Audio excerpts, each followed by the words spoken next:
Na mansão Almeida, Miguel, um menino autista de 7 anos, grita desesperado no meio do salão de mármore.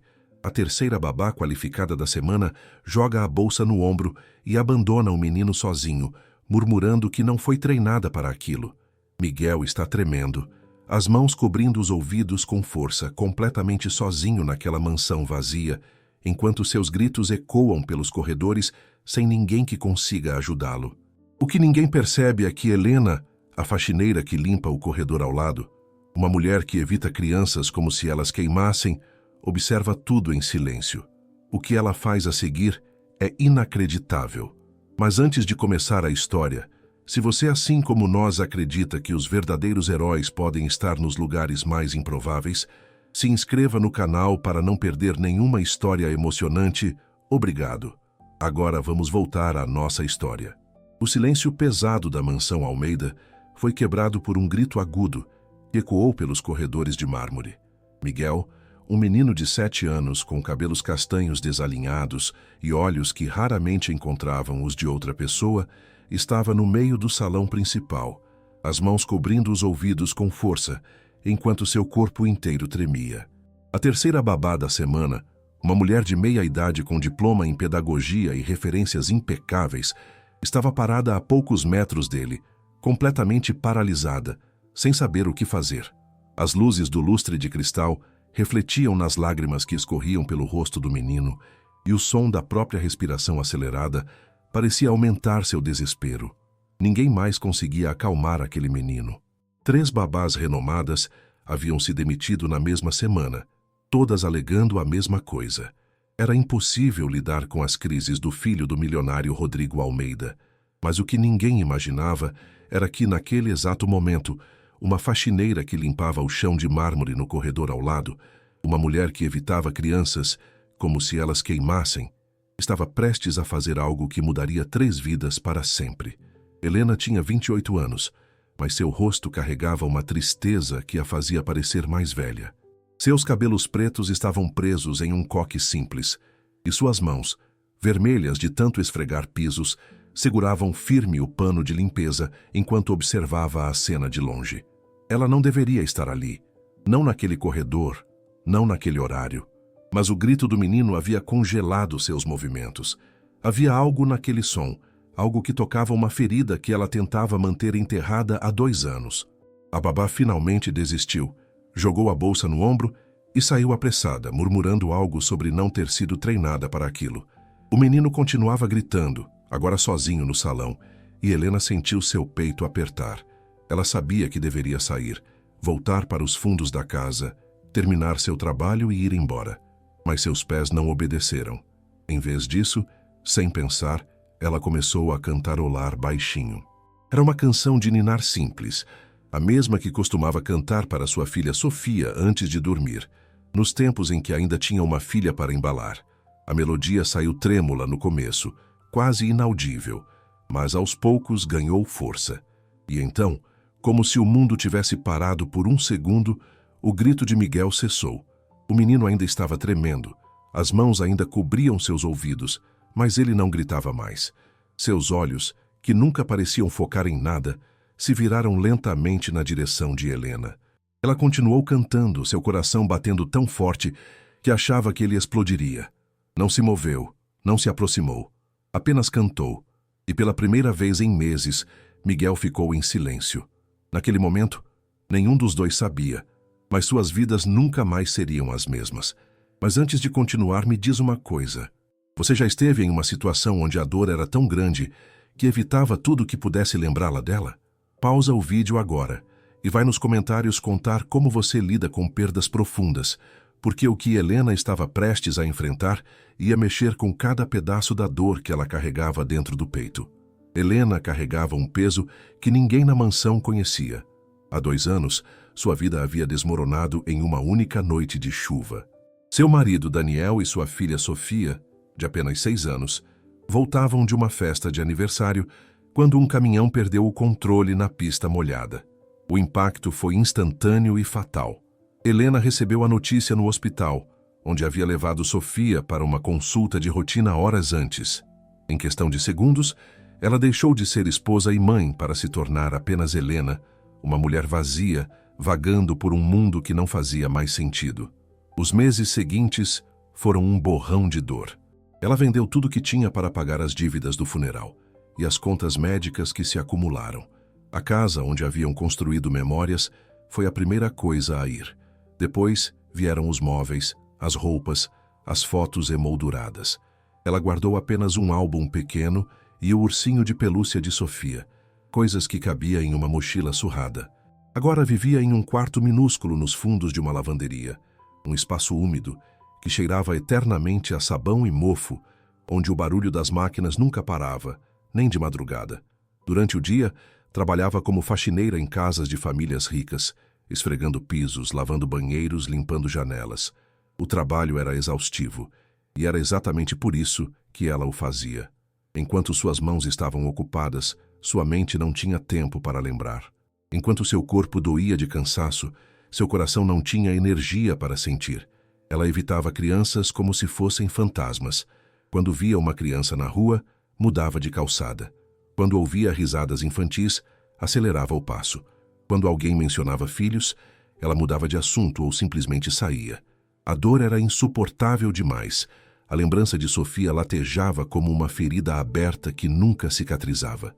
Helena havia construído muralhas ao redor do coração. Muralhas tão altas que nem ela mesma conseguia ver o topo. Não falava com ninguém sobre o acidente. Não fazia amigos, não permitia que ninguém se aproximasse. Era mais seguro assim, mais fácil. Ou pelo menos, era o que ela dizia a si mesma toda noite, enquanto abraçava o ursinho de Sofia e chorava em silêncio até dormir.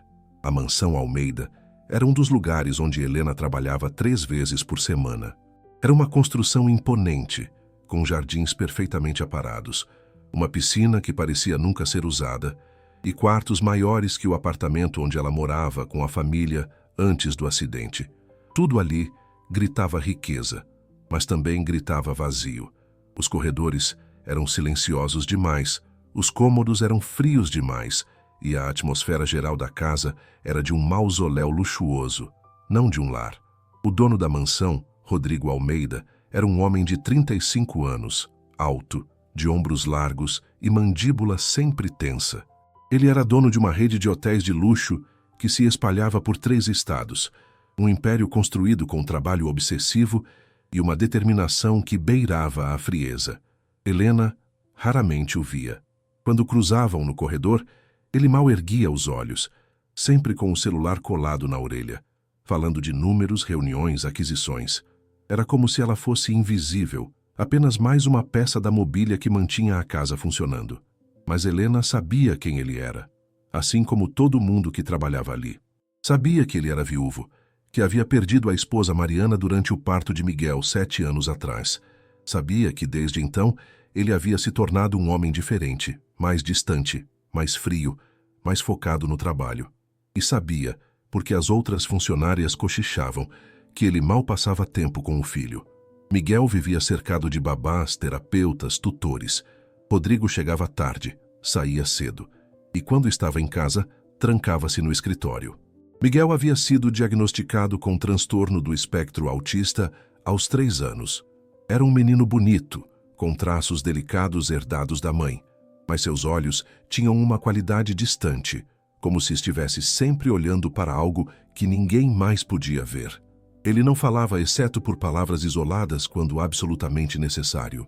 Não gostava de ser tocado, não fazia contato visual e tinha crises sensoriais intensas quando exposto a luzes muito fortes, sons muito altos ou mudanças repentinas na rotina.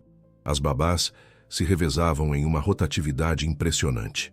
Algumas duravam 1 semana, outras apenas 2 dias. Todas chegavam confiantes com diplomas e experiência e todas saíam derrotadas, dizendo que o menino era impossível, que precisava de cuidados especializados, que não era trabalho delas.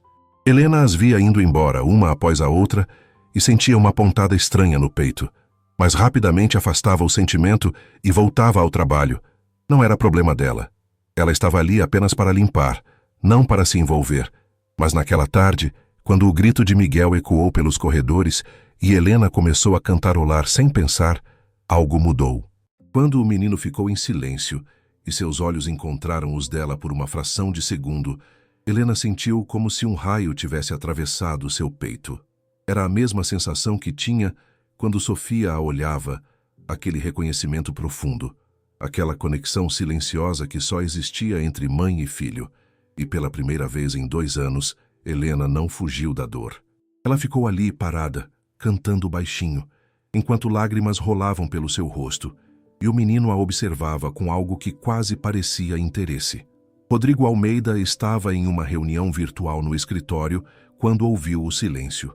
Isso por si só era estranho, porque Miguel estava em uma de suas crises, e crises de Miguel nunca terminavam em silêncio.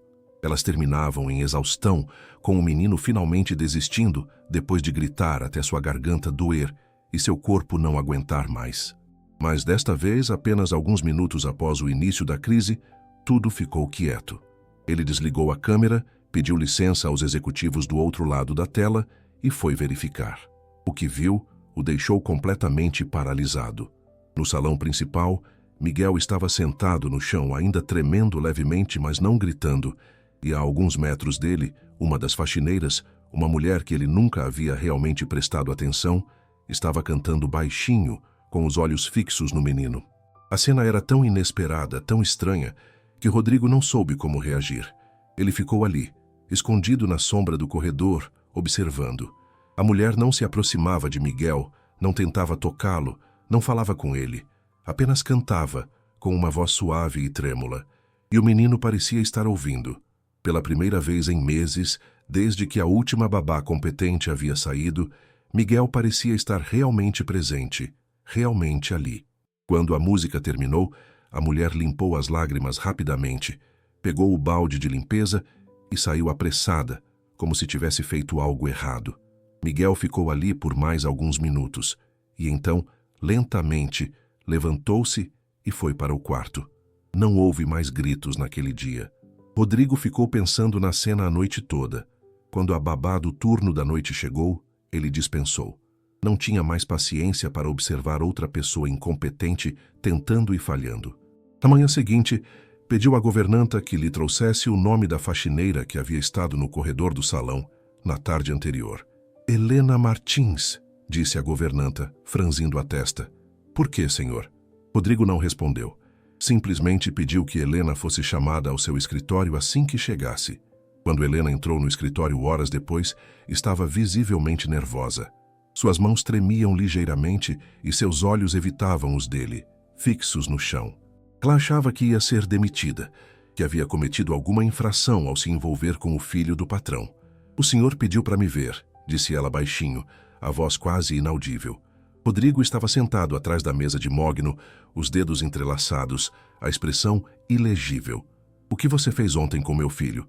Perguntou ele direto ao ponto. Helena engoliu seco. Eu só cantei. Não quis me intrometer, senhor. Foi instinto. Eu vou embora se o senhor quiser. Eu não quero que você vá embora, interrompeu Rodrigo. Quero que você cuide dele. As palavras ficaram suspensas no ar entre eles. Helena ergueu os olhos pela primeira vez, chocada. Como é? Você foi a única pessoa em semanas que conseguiu acalmá-lo, explicou Rodrigo, a voz cansada. 3 babás se demitiram esta semana. Eu não tenho mais opções. Vou pagar o dobro do que você ganha como faxineira. Triplo, se necessário. Apenas cuide dele. Mas eu não tenho experiência, protestou Helena, o pânico subindo pela garganta. Eu sou faxineira. Não sei nada sobre autismo, sobre terapia, sobre nada disso. Você fez algo que nenhuma dessas especialistas conseguiu fazer, retrucou Rodrigo. Você o acalmou. Isso é mais do que suficiente. Helena quis recusar. Quis dizer que era uma má ideia, que ela não podia, que estava errada. Mas então pensou no silêncio do seu quarto nos fundos da lavanderia, no ursinho de Sofia que abraçava toda a noite, nas contas que se acumulavam mesmo com 3 empregos. E pensou nos olhos de Miguel, naquele breve momento de conexão que sentiu quando ele a olhou. Está bem, disse ela finalmente, a voz quase um sussurro. Eu tento. A transição foi estranha para todos. A governanta deixou claro que achava a decisão absurda. Os outros funcionários cochichavam nos cantos, dizendo que a faxineira não duraria nem uma semana. Mas Rodrigo não voltou atrás. Ele preparou um quarto para Helena no 2º andar, próximo ao de Miguel, providenciou roupas adequadas e lhe deu acesso a todos os relatórios médicos, avaliações psicológicas e roteiros de terapia do menino. Helena passou a primeira noite lendo tudo com uma caneta na mão, fazendo anotações, sublinhando coisas importantes. Descobriu que Miguel tinha sensibilidade extrema a sons altos, luzes fluorescentes e texturas ásperas, que ele se comunicava melhor com cartões visuais do que com palavras, que tinha um interesse especial por música, especialmente piano, mas ninguém havia desenvolvido isso porque as aulas regulares o deixavam ansioso, que evitava contato físico não por rejeição, mas porque o toque o sobrecarregava sensorialmente. Quanto mais ela lia, mais percebia o quanto aquele menino era incompreendido.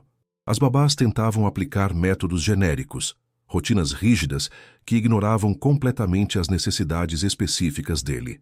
Tratavam o autismo como um problema a ser corrigido, não como uma forma diferente de processar o mundo. Na manhã seguinte, Helena acordou antes do sol nascer. Seu coração batia rápido, as mãos suavam. Ela havia passado a noite praticamente em claro, alternando entre ler sobre autismo e chorar silenciosamente, lembrando de Sofia.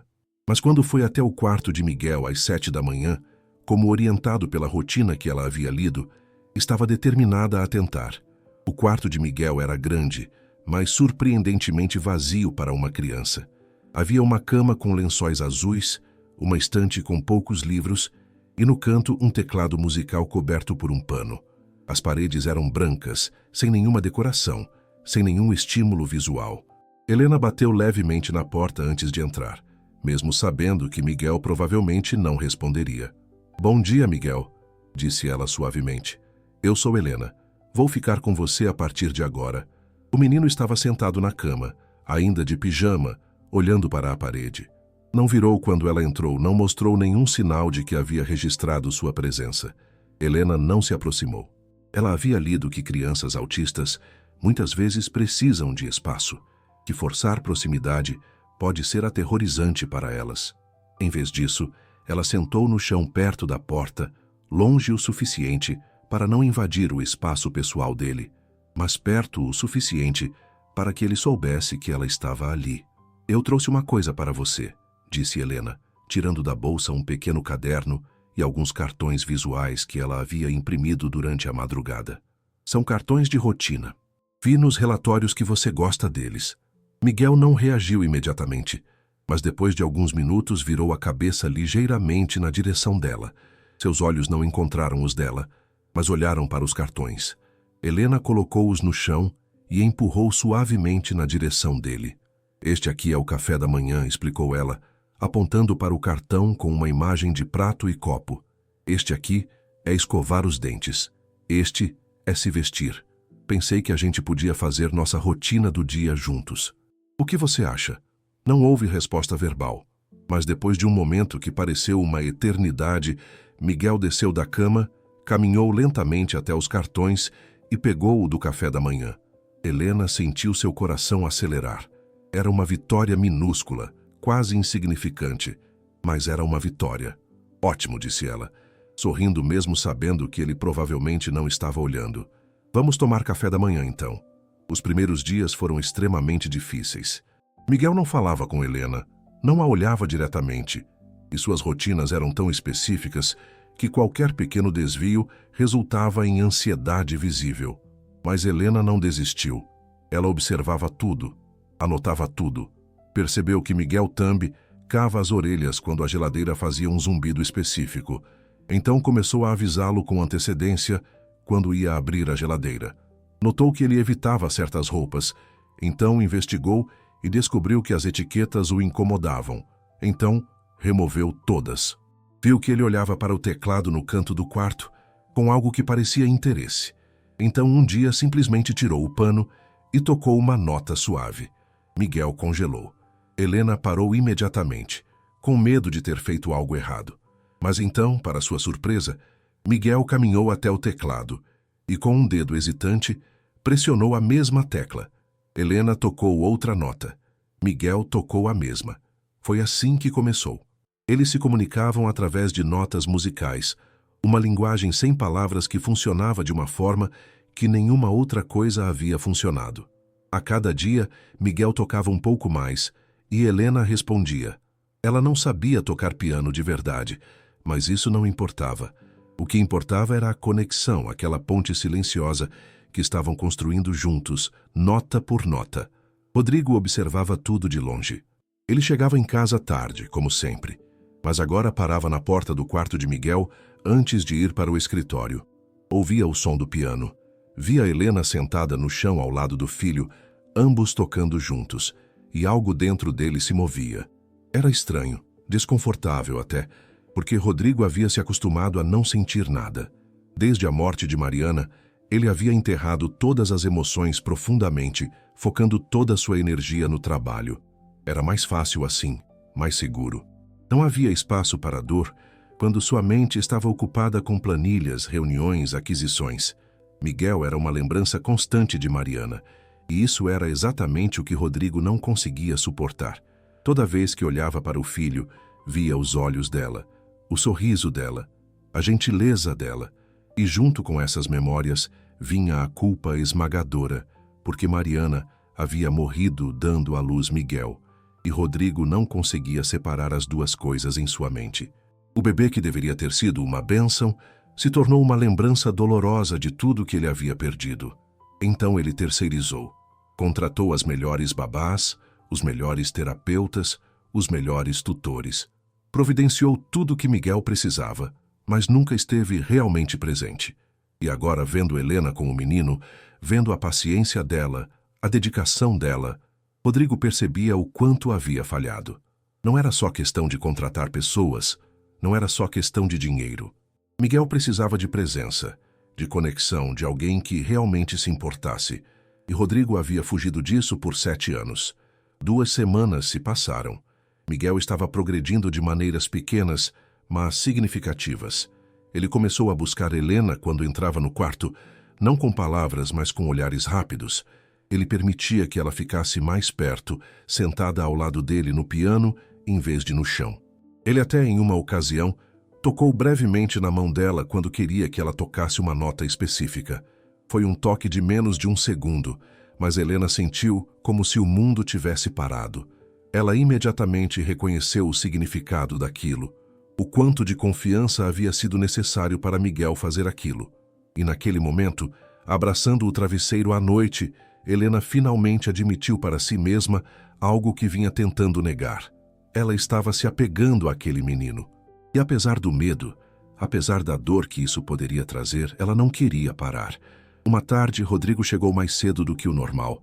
Tinha uma reunião cancelada e decidiu, por um impulso que nem ele mesmo entendeu, ir direto para casa. Quando entrou no salão, encontrou Helena e Miguel sentados no chão, cercados por cartões coloridos. Helena estava ensinando o menino sobre emoções, mostrando cartões com faces expressando felicidade, tristeza, raiva. Miguel parecia concentrado, tocando cada cartão devagar, estudando as expressões. Quando Helena mostrou o cartão de tristeza, uma face com lágrimas descendo, Miguel parou. Ele pegou o cartão, olhou para ele por um longo tempo, e então, para o choque de Rodrigo e Helena, virou-se e apontou para Helena. Ela ficou sem palavras. Era a primeira vez que Miguel iniciava uma comunicação real, que fazia uma observação sobre outra pessoa. E estava certo.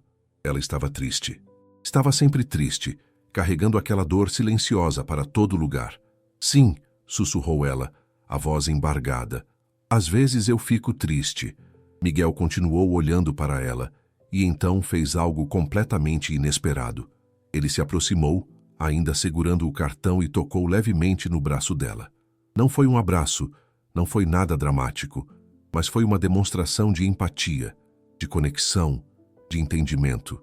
E Helena desmoronou. Ela começou a chorar ali mesmo, sem conseguir parar. E Miguel simplesmente ficou sentado ao lado dela, sua presença silenciosa, sua mão ainda tocando levemente seu braço. Rodrigo assistiu a tudo da porta, completamente incapaz de se mover ou falar. Havia algo tão puro, tão genuíno naquela cena, que ele sentiu como se uma faca estivesse atravessando seu peito. Ele percebeu naquele momento que nunca havia visto nada assim entre ele e Miguel. Nunca havia tido essa conexão, essa compreensão mútua. E pela primeira vez em 7 anos, Rodrigo Almeida sentiu as próprias lágrimas descendo pelo rosto. Naquela noite, depois que Miguel dormiu, Rodrigo bateu na porta do quarto de Helena. Ela abriu, ainda com os olhos vermelhos de tanto chorar, e ficou surpresa ao ver o patrão ali. "Posso entrar?" perguntou ele. Ela assentiu, nervosa, e ele entrou, fechando a porta atrás de si. Ficaram em silêncio por um momento, até que Rodrigo finalmente falou. "Eu vi", disse ele simplesmente. "O que aconteceu hoje?" "Sinto muito, senhor", respondeu Helena rapidamente. "Não foi profissional. Eu não deveria ter..." "Não", interrompeu ele, a voz firme, mas gentil. "Não se desculpe. Você deu a ele algo que eu nunca consegui dar." Helena não sabia o que dizer. Rodrigo suspirou, passou a mão pelos cabelos e, pela primeira vez desde que ela o conhecia, pareceu humano. Pareceu vulnerável. "Eu não sei ser pai", confessou ele, a voz quebrando ligeiramente. "Quando Mariana morreu, eu me perdi. E olhava para Miguel e via ela. E a culpa era tão grande que eu não conseguia respirar. Então eu fugi. Me escondi no trabalho e deixei outras pessoas cuidarem dele." Helena sentiu seu coração apertar. Ela entendia aquela dor melhor do que qualquer pessoa. Rodrigo olhou para ela, e naquele olhar havia uma pergunta silenciosa, uma súplica. "Me ensina", disse ele. "Me ensina a fazer o que você faz. Me ensina a ser pai do meu filho." E naquele momento, algo mudou entre eles. Não era mais patrão e empregada. Eram 2 pessoas quebradas, cada uma carregando uma dor imensa, tentando encontrar um caminho de volta para a luz. "Está bem", respondeu Helena suavemente. "Vamos tentar juntos. Agora me fala sinceramente. Você acha que é possível confiar em estranhos quando você está com o coração completamente despedaçado?" Deixa pausado e vai comentar o que você faria se estivesse no lugar de Helena ou Rodrigo, porque o que vem agora vai mostrar que às vezes as pessoas mais inesperadas são exatamente quem a gente precisa. Rodrigo começou a chegar em casa mais cedo. Não todos os dias, porque o trabalho ainda exigia muito, mas sempre que podia, ele deixava o escritório às 5 da tarde em vez de às 9 da noite. Nas primeiras vezes, ficava apenas observando de longe, vendo Helena interagir com Miguel, aprendendo através da observação. Ele via como ela sempre avisava antes de se aproximar, como nunca forçava contato visual, como respeitava quando Miguel precisava de espaço. Ela havia criado uma rotina visual detalhada na parede do quarto, com cartões ilustrados, mostrando cada atividade do dia em ordem. Toda manhã ela e Miguel revisavam juntos, e isso parecia acalmar o menino de uma forma que Rodrigo nunca havia visto. Helena também havia descoberto que Miguel tinha uma fascinação por padrões. Ela comprou um livro de mandalas para colorir, e todas as tardes, depois da terapia, eles se sentavam juntos e coloriam. Miguel escolhia as cores com cuidado meticuloso, sempre seguindo um padrão específico que só ele entendia. Quando Rodrigo viu isso pela primeira vez, ficou hipnotizado. Havia algo na concentração intensa de Miguel, na forma como seus dedos pequenos seguravam o lápis de cor que era ao mesmo tempo familiar e completamente novo. Era seu filho, mas também era um estranho, e isso partia o coração de Rodrigo de uma forma que ele não sabia explicar. Helena percebeu Rodrigo na porta. "Quer se juntar?" ofereceu ela gentilmente. Ele hesitou, mas então assentiu e entrou no quarto. Sentou-se do outro lado de Miguel, pegou um lápis de cor verde e começou a colorir em silêncio. Miguel não reagiu imediatamente. Continuou focado na sua própria mandala, seus movimentos precisos e repetitivos. Mas depois de alguns minutos ele parou, olhou para o papel de Rodrigo e então lentamente empurrou uma caixa de lápis na direção do pai. Era um gesto pequeno, talvez sem significado para qualquer outra pessoa. Mas Rodrigo entendeu. Era um convite, uma aceitação silenciosa. Seus olhos se encheram de lágrimas, mas ele piscou rapidamente para afastá-las, pegou um lápis vermelho da caixa e continuou colorindo. As semanas se transformaram em meses. A dinâmica na mansão Almeida mudou completamente. Não era mais um lugar frio e silencioso. Havia música vinda do teclado de Miguel. Havia risos quando Helena contava histórias engraçadas durante o jantar. Havia conversas entre Helena e Rodrigo que começaram sobre Miguel, mas gradualmente se expandiram para outros tópicos. Eles descobriram que tinham mais em comum do que imaginavam. Ambos haviam perdido pessoas importantes. Ambos carregavam culpas que os consumiam. Ambos estavam aprendendo a viver novamente. Rodrigo começou a falar sobre Mariana, algo que não fazia há anos. Contou a Helena como eles se conheceram na faculdade, como ela havia sido a primeira pessoa a realmente vê-lo além do sobrenome rico, como ela havia sonhado em ser mãe. As lágrimas escorriam pelo seu rosto enquanto ele falava, mas desta vez ele não as segurou. Helena ouviu tudo, segurando a mão dele através da mesa, sem julgamento, apenas compreensão. E então foi a vez dela.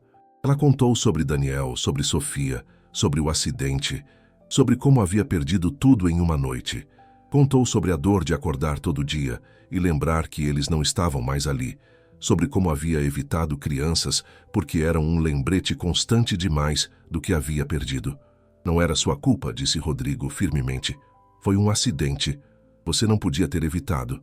E não foi sua culpa também, respondeu Helena, olhando nos olhos dele.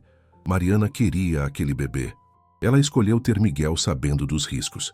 Você não a matou. A vida a levou. As palavras ficaram suspensas entre eles, verdades dolorosas que ambos precisavam ouvir. E naquele momento, algo se quebrou dentro de cada um deles, as armaduras finalmente desmoronando, deixando apenas duas pessoas feridas, tentando curar uma a outra. Miguel estava progredindo de formas visíveis. Ele começou a usar frases curtas em vez de apenas palavras isoladas. Ainda não fazia contato visual prolongado, mas agora olhava brevemente para Helena ou Rodrigo quando eles falavam com ele. Suas crises sensoriais diminuíram drasticamente, porque Helena havia identificado e eliminado a maioria dos gatilhos, ajustando luzes, sons, texturas ao redor da casa. Ela também mantinha fones de cancelamento de ruído sempre à mão para momentos em que o ambiente ficava muito estimulante. O terapeuta que visitava Miguel semanalmente estava impressionado. Em 7 anos ele nunca havia visto progresso tão rápido, mas Helena sempre corrigia as pessoas quando diziam que ela havia curado Miguel. Ele não está curado, explicava pacientemente. Autismo não é uma doença. Ele está mais confortável, mais confiante, porque agora está em um ambiente que respeita suas necessidades. Rodrigo ouvia essas explicações e aprendia. Ele começou a ler os mesmos artigos que Helena lia, assistir aos mesmos vídeos sobre autismo, frequentar as reuniões com os terapeutas. Pela primeira vez, ele estava realmente presente na vida do filho, não apenas financeiramente, mas emocionalmente. E quanto mais tempo passava com Miguel, mais se apaixonava por aquele menino extraordinário que ele havia negligenciado por tanto tempo. Uma noite, depois que Miguel dormiu, Rodrigo e Helena ficaram na varanda, olhando as estrelas. O silêncio entre eles era confortável agora, não mais tenso ou estranho.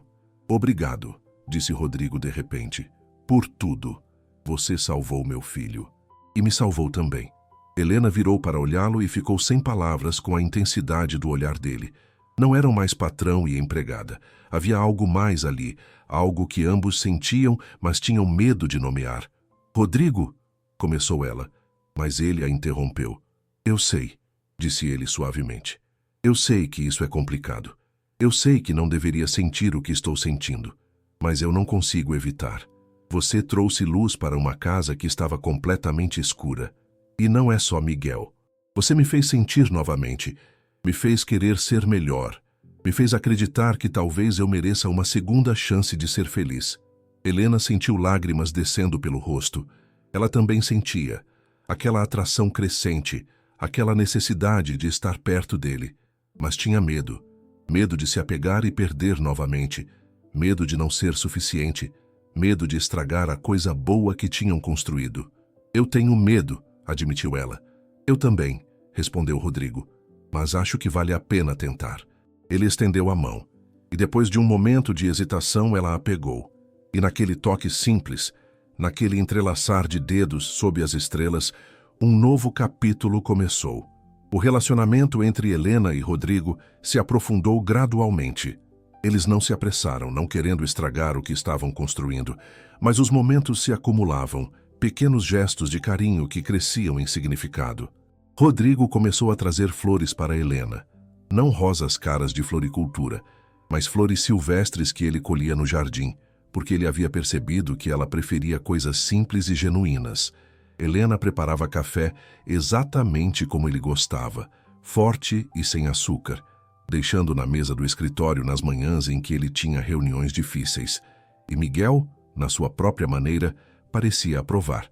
Ele começou a incluir Rodrigo nas rotinas que antes eram apenas com Helena. Puxava a mão do pai para o piano, oferecia seus lápis de cor e uma vez, em um momento que nenhum dos dois esqueceria, dormiu com a cabeça encostada no ombro de Rodrigo durante um filme.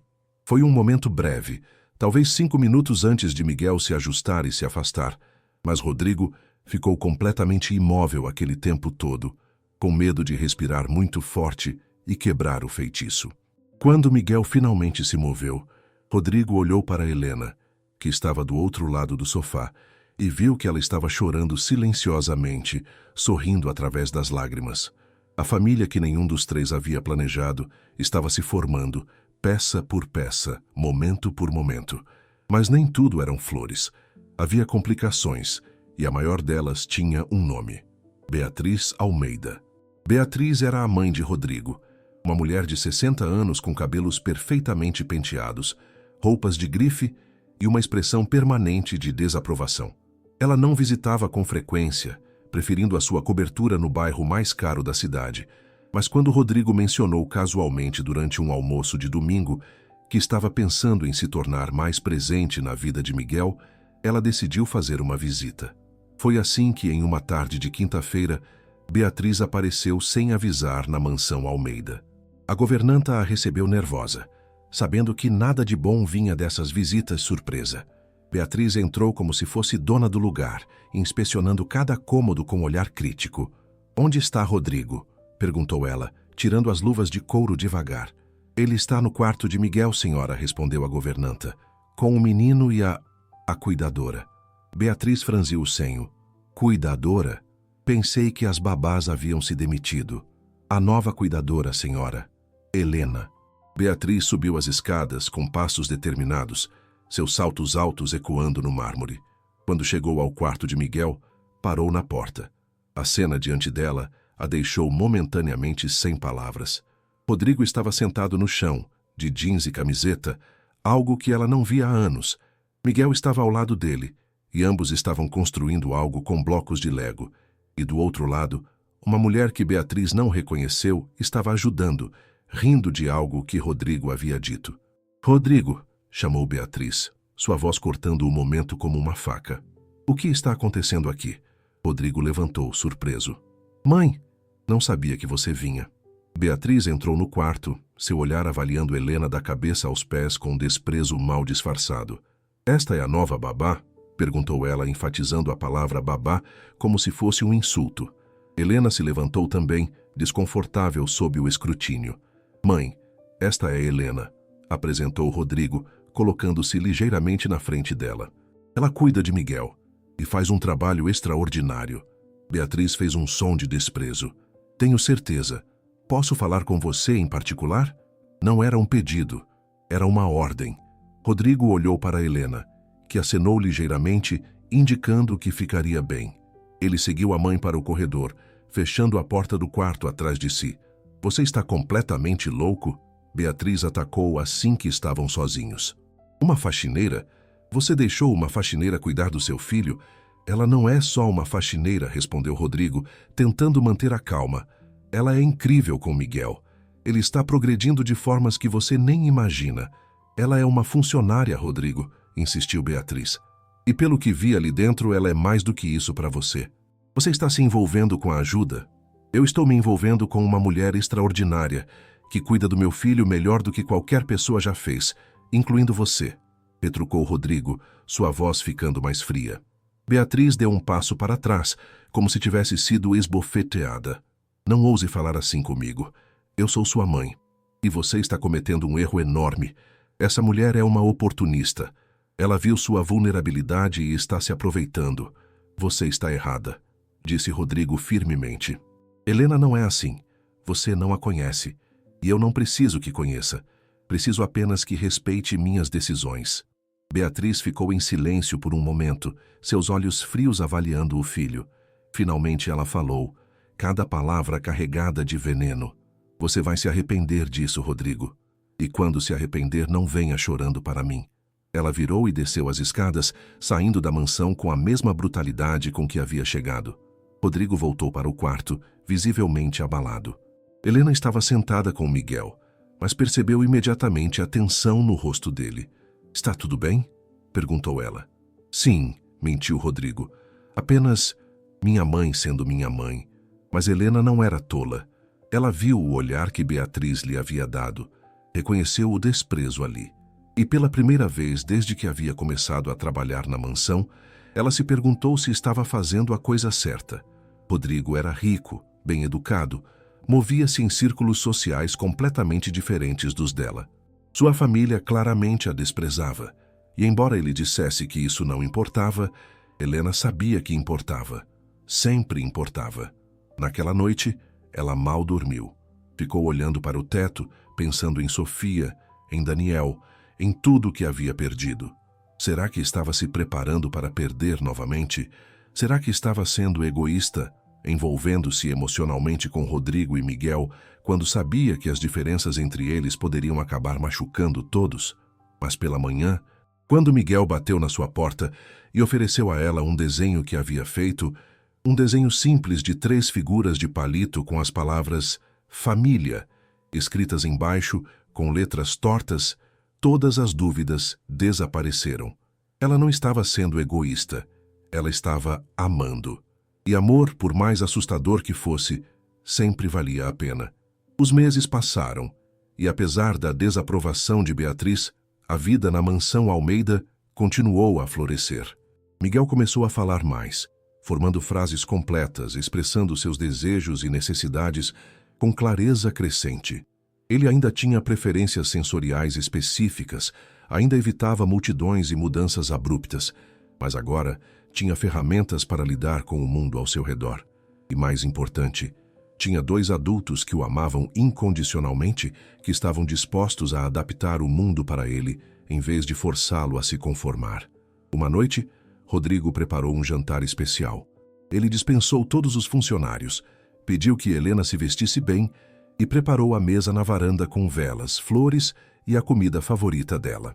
Miguel, que agora entendia mais sobre emoções sociais, ficou quieto durante o jantar, comendo sua refeição com seu garfo especial, observando os 2 adultos com interesse. Depois do jantar, Rodrigo tomou a mão de Helena. Seu coração estava batendo tão forte que ele achava que ela podia ouvi-lo. Helena, começou ele, a voz tremendo ligeiramente. Esses últimos meses foram os melhores da minha vida. Você não só trouxe Miguel de volta para mim, você me trouxe de volta para mim mesmo. Me ensinou a sentir novamente, a amar novamente, a acreditar que o futuro pode ser bom. Helena sentiu lágrimas enchendo seus olhos. Rodrigo, sussurrou ela. Eu sei que não fazemos sentido no papel, continuou ele. Viemos de mundos completamente diferentes, mas quando estou com você, quando vejo você com Miguel, nada disso importa. O que importa é que eu te amo. E sei que você me ama também. Eu te amo, confirmou Helena, sua voz quebrando. Mas e sua família? E as pessoas? O que vão dizer? Que digam o que quiserem, respondeu Rodrigo ferozmente. Minha única família que importa está aqui, nesta mesa. Você e Miguel. O resto é só ruído. Ele então se ajoelhou ao lado da cadeira dela, tirando uma pequena caixa do bolso. Casa comigo, disse ele simplesmente. Não porque eu preciso de uma mãe para Miguel, mas porque eu preciso de você na minha vida. Porque você me completa de uma forma que eu nem sabia que era possível. Porque te amo mais do que qualquer coisa neste mundo. Helena cobriu a boca com a mão, soluçando. Ela queria dizer sim mais do que qualquer coisa, mas o medo ainda a segurava. E se eu não for suficiente? Perguntou ela. E se eu estragar tudo? Você já é mais do que suficiente, assegurou Rodrigo. Você é tudo. Diga sim, Helena. Por favor. Ela olhou para Miguel, que estava observando toda a cena com sua atenção característica. O menino sorriu, um desses sorrisos raros que iluminavam todo o seu rosto, e acenou com a cabeça. Sim, disse Helena finalmente, rindo e chorando ao mesmo tempo. Sim, eu caso com você. Rodrigo deslizou o anel no dedo dela e a puxou para um beijo profundo. E ali, na varanda sob as estrelas, com Miguel aplaudindo ao seu próprio jeito desajeitado, uma nova família foi oficialmente selada. Mas a felicidade deles estava prestes a ser testada de uma forma que nenhum dos dois esperava. Beatriz, furiosa com o noivado, decidiu tomar medidas drásticas. Ela usou seus contatos e sua influência para espalhar rumores sobre Helena, dizendo que era uma oportunista interesseira que havia seduzido o patrão vulnerável para garantir segurança financeira. Pintou um quadro de Helena como uma mulher calculista que estava usando Miguel como ponte para a fortuna da família Almeida. Os rumores se espalharam rapidamente pelos círculos sociais de Rodrigo. Empresários com quem ele fazia negócios começaram a fazer comentários perguntando se ele tinha certeza sobre essa nova relação. Conhecidos deixavam de convidá-lo para eventos, temendo o escândalo. E então veio o golpe final. Beatriz organizou um evento beneficente, um jantar de gala para arrecadar fundos para uma instituição de caridade. Era um evento anual que a família Almeida sempre patrocinava, e Rodrigo estava listado como um dos anfitriões. Ele levou Helena, querendo apresentá-la formalmente à sociedade como sua futura esposa. Foi um erro.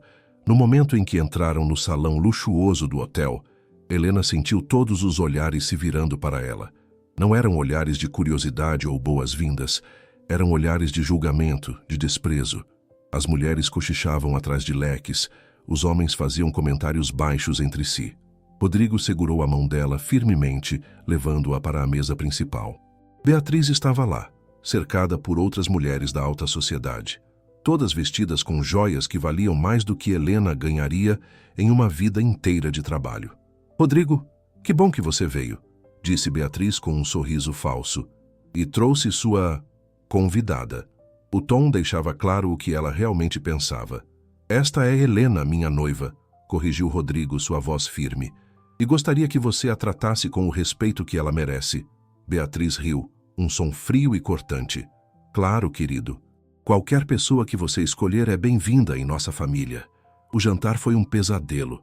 Helena estava sentada entre pessoas que mal falavam com ela, que respondiam suas tentativas de conversação com monossílabos educados, mas distantes.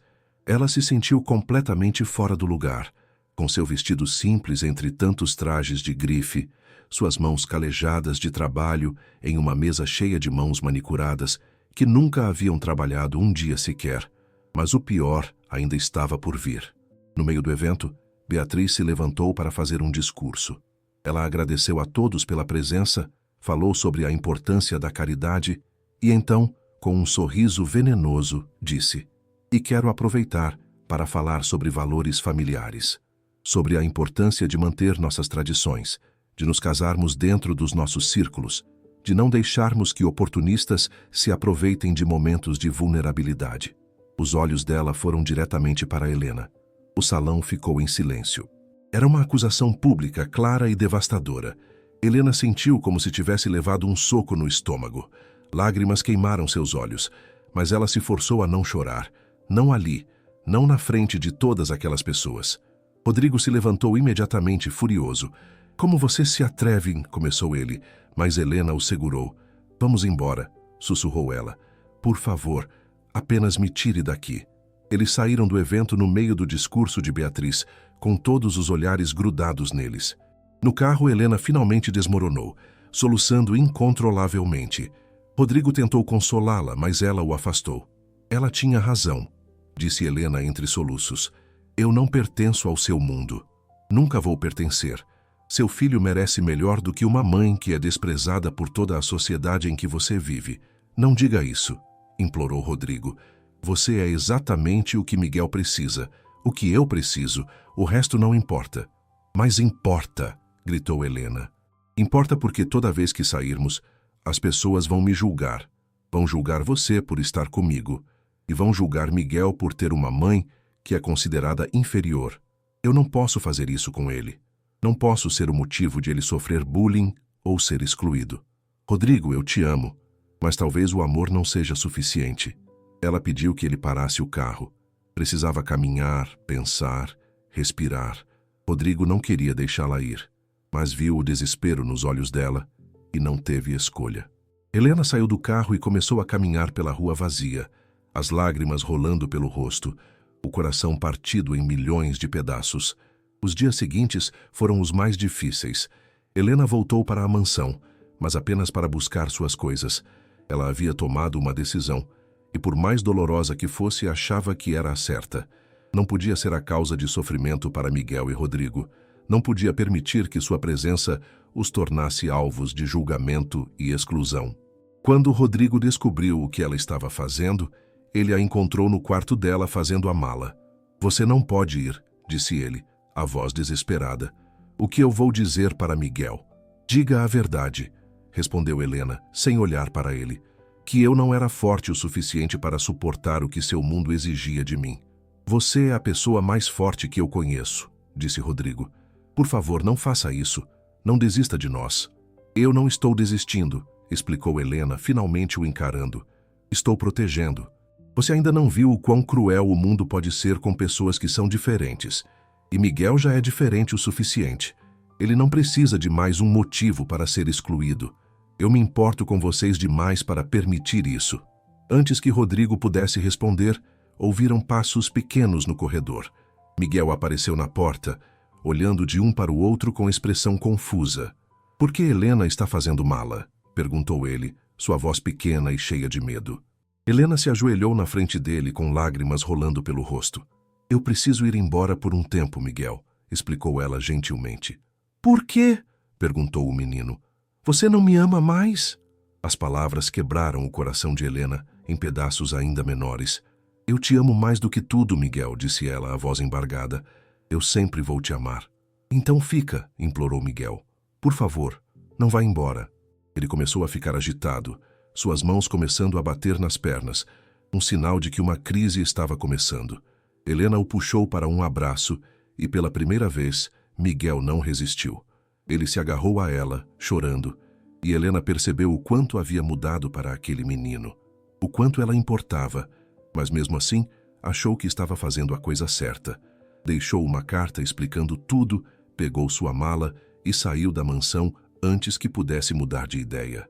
Voltou para o quarto nos fundos da lavanderia, para a vida que havia deixado para trás, e chorou até não ter mais lágrimas. Miguel entrou em uma regressão quase imediata. Ele voltou a ter crises constantes, recusava-se a comer, não conseguia dormir.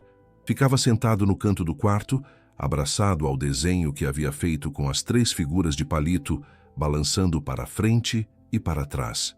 Rodrigo estava desesperado. Tentou contratar outra cuidadora, mas Miguel a rejeitou completamente. Tentou cuidar do filho sozinho, mas suas tentativas, embora bem intencionadas, não eram suficientes. Ele não tinha a paciência infinita de Helena, o entendimento intuitivo das necessidades do menino. E a cada dia que passava, Rodrigo ficava mais furioso, não com Helena, mas com sua mãe, com a sociedade que os havia julgado, com um mundo que valorizava status mais do que amor. Na semana seguinte, Beatriz organizou um jantar familiar na mansão, convidando toda a elite local. Era para ser uma celebração, um retorno à normalidade agora que a faxineira oportunista havia ido embora. Mas Rodrigo tinha outros planos. Ele deixou todos se acomodarem na sala de jantar luxuosa, esperando que ele aparecesse para fazer um brinde. Mas quando finalmente desceu as escadas, estava com Miguel no colo, o menino abraçado a ele com força, claramente estressado com todas as pessoas estranhas na casa. O silêncio se instalou quando Rodrigo entrou na sala. Ele colocou Miguel sentado em uma cadeira, ficou em pé ao lado dele e olhou diretamente para sua mãe.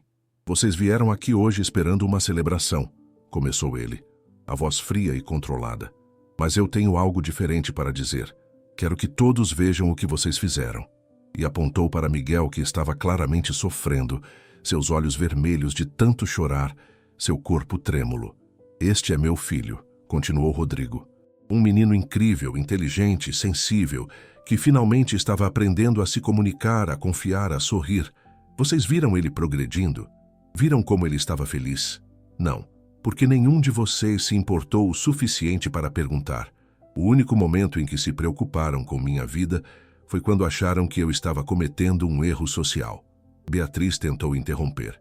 Rodrigo, não seja dramático. Não, mãe, cortou ele. Você vai me ouvir. Helena não era uma oportunista. Ela era e ainda é a mulher que salvou meu filho, que me ensinou a ser pai, que trouxe amor e luz para uma casa que estava morta há 7 anos, e vocês a destruíram porque ela não tinha o sobrenome certo, porque não frequentava os clubes certos, porque trabalhou honestamente em vez de herdar tudo. As pessoas na sala começaram a murmurar, desconfortáveis. Alguns se levantaram, querendo sair. Sentam, ordenou Rodrigo. Ainda não terminei. Se algum de vocês tem problema com Helena, se acham que ela não é boa o suficiente para nós, então vocês são o problema. E não quero nenhum de vocês na minha vida ou na vida do meu filho. Helena é mais família para nós do que qualquer um aqui. Beatriz ficou em pé, o rosto vermelho de raiva. Você está cometendo um erro enorme, cuspiu ela. Vai se arrepender. Eu só me arrependo de ter demorado tanto para ver quem vocês realmente são, respondeu Rodrigo calmamente. Agora saiam da minha casa. Todos vocês. E não voltem a menos que estejam prontos para pedir desculpas para Helena. Um por um os convidados saíram, alguns chocados, outros furiosos. Beatriz foi a última, parando na porta para lançar um último olhar de desaprovação. Quando você ficar sozinho, não venha me procurar, disse ela friamente. Eu não vou ficar sozinho, respondeu Rodrigo. Vou buscar a mulher que eu amo. E se você não consegue aceitar isso, então você é quem vai ficar sozinha. Beatriz saiu batendo a porta. Rodrigo esperou até o amanhecer. Ele não queria ir até Helena no meio da noite. Não queria assustá-la ou pressioná-la. Mas assim que o sol nasceu, ele pegou Miguel, colocou no carro e dirigiu até o bairro onde Helena morava. Encontrar a lavanderia foi fácil. Encontrar a coragem para bater na porta do pequeno quarto nos fundos foi mais difícil. Mas ele bateu. E quando Helena abriu a porta, com os olhos inchados de tanto chorar, usando uma camiseta velha e parecendo completamente exausta, ela era a coisa mais bonita que Rodrigo já havia visto. Helena! Gritou Miguel, estendendo os braços para ela. Ela o pegou instintivamente, abraçando-o com força, e o menino enterrou o rosto no pescoço dela, finalmente se acalmando depois de dias de agitação. Sinto muito, disse Rodrigo, as palavras saindo em uma torrente. Sinto muito por não ter te protegido melhor, por não ter enfrentado minha mãe mais cedo, por deixar que você se sentisse menos do que você é. Você não é menos que ninguém, Helena. Você é tudo, para mim e para Miguel. Helena estava chorando novamente. Rodrigo, eu não posso... Sim, você pode, interrompeu ele. E nós também podemos, juntos. Eu me livrei de todos eles, disse a minha mãe, a minha família, a toda aquela sociedade hipócrita que ou eles te aceitam ou não fazem parte da nossa vida. Porque você é nossa vida, você é nossa família. Mas e Miguel? Perguntou Helena. E se ele sofre bullying por minha causa? Então vamos ensiná-lo a ser forte, respondeu Rodrigo. Vamos ensiná-lo que o que importa não é o que os outros pensam, mas quem nós somos. E somos uma família, imperfeita, não convencional, mas real. Mais real do que qualquer uma daquelas famílias perfeitas de fachada. Miguel puxou o rosto de Helena para olhar para ela. Volta para casa, pediu ele. Por favor. A palavra casa quebrou as últimas defesas de Helena. Aquela mansão havia se tornado casa, não por causa do luxo ou do conforto, mas por causa das duas pessoas que estavam na sua frente. Está bem, sussurrou ela. Eu volto. O casamento foi 6 meses depois, uma cerimônia íntima no jardim da mansão. Não houve lista de convidados elaborada, apenas as pessoas que realmente importavam. As terapeutas de Miguel, alguns funcionários da mansão que haviam se tornado amigos de verdade e algumas pessoas da vila onde Helena havia crescido. Beatriz não estava lá, nem ninguém da família de Rodrigo. E estava tudo bem. Miguel foi quem entregou as alianças, carregando a pequena caixa com cuidado meticuloso, com um sorriso orgulhoso no rosto. Ele usava fones de cancelamento de ruído estilizados que Helena havia encontrado, apenas por precaução caso a música ficasse muito alta. Mas ele estava radiante. Helena estava linda, com um vestido simples, mas elegante, seus cabelos soltos pelos ombros. Rodrigo não conseguia parar de olhar para ela, maravilhado de que aquela mulher incrível havia concordado em passar o resto da vida com ele. Os votos foram simples, mas profundos. Rodrigo prometeu sempre colocar a família em primeiro lugar, sempre lutar por eles, sempre protegê-los. Helena prometeu sempre amar Miguel como se fosse seu próprio filho, sempre apoiar Rodrigo em suas decisões, sempre ser a luz em dias escuros. E quando o oficiante disse que podiam se beijar, o beijo foi longo, profundo, cheio de todas as emoções que haviam passado para chegar até ali. Miguel aplaudiu. E todos riram e choraram ao mesmo tempo. Depois do casamento, Helena tomou uma decisão. Ela usou parte do dinheiro que Rodrigo insistiu em dar como presente de casamento para abrir uma instituição sem fins lucrativos, dedicada a ajudar famílias com crianças autistas. Era um centro onde pais podiam aprender, onde crianças podiam receber terapia adaptada às suas necessidades, onde todos eram bem-vindos, independentemente de sua situação financeira. Ela chamou de Casa Sofia, em homenagem à filha que havia perdido, transformando sua dor em algo que poderia ajudar outras famílias. Rodrigo reduziu sua carga de trabalho drasticamente. Ele ainda gerenciava sua rede de hotéis, mas agora delegava mais, confiava mais em sua equipe e garantia estar em casa para o jantar toda a noite. Ele criou um programa de inclusão em todas as suas propriedades, contratando pessoas com deficiências e treinando toda a equipe em sensibilidade e adaptação. Os hotéis da rede Almeida se tornaram conhecidos como os mais inclusivos do país. Miguel continuou progredindo. Ele nunca se tornou uma criança neurotípica, nunca deixou de ser autista, mas se tornou uma versão confiante e feliz de si mesmo. Ele começou a escrever poesia, descobrindo que palavras escritas fluíam mais facilmente do que palavras faladas. Seus poemas eram profundos, tocantes, oferecendo uma perspectiva única sobre o mundo. Helena os guardava todos em um álbum especial. 5 anos depois do casamento, algo inesperado aconteceu. Beatriz apareceu na porta da mansão em uma tarde chuvosa. Ela estava mais velha, mais frágil, e pela primeira vez desde que Helena a conhecia, parecia humilde. Helena abriu a porta, surpresa. Beatriz, posso entrar? Perguntou a mulher mais velha. Helena hesitou, mas então assentiu. Elas se sentaram na sala, um silêncio desconfortável entre elas. Finalmente Beatriz falou. Eu cometi um erro, disse ela, e as palavras claramente custavam muito a sair. Um erro terrível. Eu estava errada sobre você, sobre tudo. Passei os últimos 5 anos vendo meu filho ser mais feliz do que nunca o vi, vendo meu neto florescer de maneiras que eu achava impossíveis, e percebi que tudo isso é por sua causa. Helena não sabia o que dizer. Eu te julguei porque você era diferente, continuou Beatriz, porque vinha de um lugar diferente, porque não se encaixava na caixinha do que eu achava que a esposa do meu filho deveria ser. Mas você é exatamente o que ele precisava, o que Miguel precisava, e eu fui tola demais para ver. As lágrimas começaram a escorrer pelo rosto da mulher mais velha. Eu perdi 5 anos com meu filho e meu neto por causa do meu orgulho e preconceito.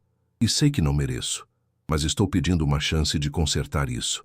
Não estou pedindo perdão imediato, apenas uma chance de conhecer a mulher que você é, de ter um relacionamento com minha família novamente. Helena pensou cuidadosamente antes de responder. Teria sido fácil recusar, guardar o ressentimento, fazer Beatriz pagar pelo que havia feito. Mas Helena havia aprendido, através de toda a sua jornada, que guardar mágoa só envenenava quem a carregava. Rodrigo e Miguel merecem ter você nas suas vidas, disse Helena finalmente. Mas tem que ser do jeito certo, sem julgamentos, sem críticas, sem tentar controlar. Se você consegue aceitar isso, então podemos tentar. Beatriz acenou com a cabeça vigorosamente. Eu aceito qualquer condição. Apenas me dê uma chance. Foi assim que, gradualmente, Beatriz foi reintroduzida na vida da família. Não foi fácil no começo. Tinha momentos de tensão, de velhos padrões querendo emergir. Mas ela se esforçou genuinamente, aprendeu sobre autismo, se voluntariou na Casa Sofia e lentamente construiu um relacionamento real com Miguel. E, eventualmente, quando viu Helena cuidando de Miguel depois de um dia difícil, viu a paciência infinita, o amor incondicional, ela percebeu definitivamente que havia encontrado a melhor nora que poderia ter pedido. 10 anos depois daquela tarde em que Helena cantarolou uma canção de ninar para um menino em crise, a vida havia mudado completamente para todos os três. Miguel, agora com 17 anos, estava no ensino médio em uma escola especializada, onde suas necessidades eram respeitadas e suas habilidades eram celebradas. Ele havia se tornado um poeta publicado, com 2 livros lançados, usando sua perspectiva única do mundo para criar arte que tocava corações. Helena continuava trabalhando na Casa Sofia, agora expandida para 3 unidades em diferentes cidades, ajudando centenas de famílias todos os anos. Ela nunca esqueceu Sofia ou Daniel, mas havia transformado aquela perda em algo significativo, em um legado que salvava outras famílias da dor que ela havia sentido. Rodrigo havia encontrado um equilíbrio entre trabalho e família, provando que sucesso profissional não precisava vir às custas da presença familiar. Sua rede de hotéis era agora a mais inclusiva do país, e ele era regularmente convidado para palestrar sobre diversidade e inclusão no ambiente corporativo. E Beatriz, que todos achavam irredimível, havia se tornado a maior defensora e voluntária da Casa Sofia, usando seus contatos e influência para arrecadar fundos e conscientizar a sociedade sobre autismo. Ela finalmente havia aprendido que valor não vinha de status ou dinheiro, mas de caráter e ações. Uma noite todos estavam reunidos na varanda da mansão, o mesmo lugar onde Rodrigo havia pedido Helena em casamento anos atrás. Miguel estava praticando sua fala para uma competição de poesia na escola, e todos ouviam com atenção. Quando terminou, Helena aplaudiu entusiasticamente. "Você foi incrível, Miguel. Estou tão orgulhosa de você." Miguel sorriu, aquele sorriso que ainda iluminava todo o seu rosto. "Eu te amo, mãe." As palavras eram simples, mas carregadas de significado, porque era verdade. Helena era sua mãe, não por sangue, mas por escolha, por amor, por dedicação. Ela era quem havia estado lá todos os dias, respeitando suas necessidades, celebrando suas vitórias, apoiando-o em seus desafios. "Eu também te amo", respondeu Helena, abraçando-o, "mais do que você pode imaginar." Rodrigo envolveu os dois em seus braços, e naquele momento, com as estrelas brilhando acima deles e o som de risadas enchendo o ar, a família que havia sido construída com dor, paciência e amor infinito estava completa. Não era a família que nenhum deles havia planejado, mas era exatamente a família que todos precisavam. E você, querido ouvinte, o que você acha? Pessoas que vêm de mundos completamente diferentes podem construir algo real e duradouro? Para o vídeo, 1 minutinho, e me conta nos comentários se você acredita em finais felizes para famílias imperfeitas, porque essa história prova que às vezes as famílias mais fortes são aquelas que escolhemos, não as que nascemos.